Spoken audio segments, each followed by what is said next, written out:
Hello दोस्तों, आज की वीडियो में देखेंगे कि आप बैंक का स्विफ्ट कोड कैसे जान सकते हैं।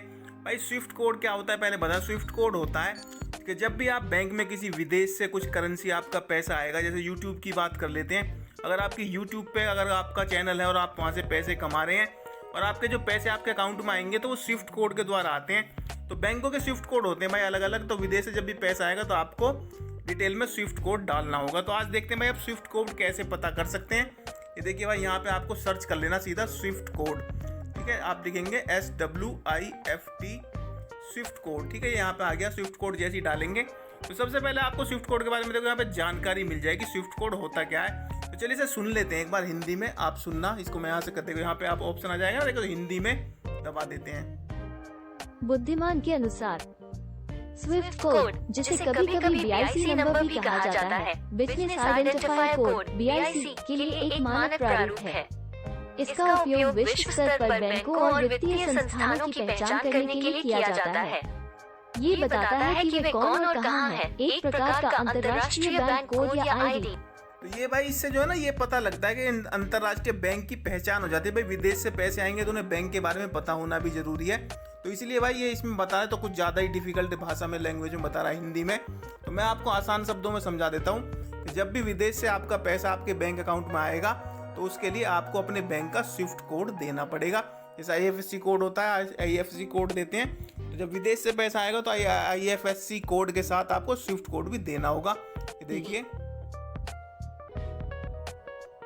यहाँ से बुद्धिमान के अनुसार स्विफ्ट कोड, जिसे कभी कभी BIC नंबर भी कहा। ठीक है भाई, तो आप यहाँ से इसे जो है सर्च कर सकते हैं, मतलब सुन भी सकते हैं क्या है। तो इसमें यहाँ चलो डाल लेते हैं, हम डालते हैं SBI का डाल लेते हैं। ठीक है, स्विफ्ट कोड SBI। ठीक है, स्विफ्ट कोड डाल देंगे। ठीक है, जो भी आपका बैंक हो जिसका आपको पता करना हो। देखो अब स्विफ्ट कोड आ गया ना ऊपर, दिल्ली का डाल लेते हैं। देखिए यहाँ पे आपको ब्रांच का अलग अलग आ गया।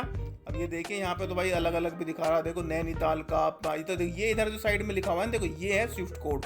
जैसे हमने दिल्ली का डाला तो दिल्ली ब्रांच का देखिए स्विफ्ट कोड आ गया। तो हर बैंक का अलग नहीं होता, मतलब एक सर्कल होता है कि उसमें कुछ बैंक जितने आएंगे उन सबका एक ही स्विफ्ट कोड होगा। ये नहीं है कि हर बैंक का जैसे IFSC कोड अलग होता है। तो स्विफ्ट कोड तो भाई एक सर्कल होता है, उसके अंदर कई सारे बैंक आते हैं तो उनका स्विफ्ट कोड सबका एक ही होता है।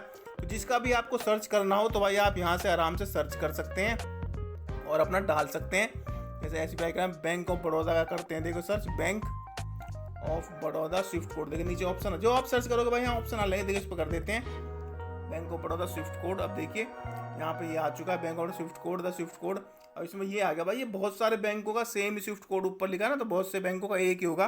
तो आप जब भी सर्च करें तो अपना भाई एरिया का नाम भी लिख लें कि भाई वहाँ पे जो आपके बैंक का वो कोड क्या है। जो स्विफ्ट कोड आपने यहाँ पे लिखेंगे ना उसके साथ में, जैसे मैं भाई दिल्ली में हूँ तो दिल्ली का लिख देता हूँ। यहाँ पे मैं दिल्ली की ब्रांच लिख देता हूँ भजनपुरा। ठीक है, भजनपुरा दिल्ली इसमें डालूंगा।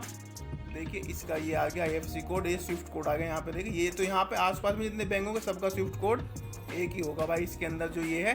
तो भाई इस तरीके से आप स्विफ्ट कोड को सर्च कर सकते हैं। तो भाई चलिए मिलते हैं आपसे अगली वीडियो में, तब तक के लिए टाटा बाय बाय नमस्ते।